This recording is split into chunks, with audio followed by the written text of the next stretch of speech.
హ్యాండ్కు actually accident అయింది bro. Two wheeler మీద వెళ్తుంటే మనము కరెక్ట్ వేలోనే వెళ్తున్నాము, వర్షం వస్తుంది. ఆపోజిట్లో రాంగ్ రూట్లో ఓవర్టేక్ అనేది, అంటే సారీ, రాంగ్ రూట్లో రోడ్ క్రాస్ చేద్దామని ఒక పర్సన్ అయితే బుల్లెట్ వెహికల్ అయితే వచ్చింది. ఆ టైంలో ఏమైందంటే అక్కడ రాంగ్ రూట్లో వచ్చే వెహికల్ను పోలీసు పట్టుకుందామని నా బ్యాక్ సైడ్ అయితే రావడం జరిగింది. నేను వెళ్ళిపోతున్నాను స్లోగా.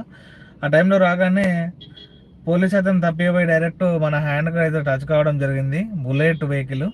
ఆ వెహికల్ వచ్చేసి మన హ్యాండ్కి టచ్ కాగానే మనకు టచ్ అయ్యి అతను కింద పడిపోయాడు. కింద పడగానే మనం అతని హెల్ప్ చేసి మనకు మానవత దృక్పథంతో అతను లేవడం జరిగింది.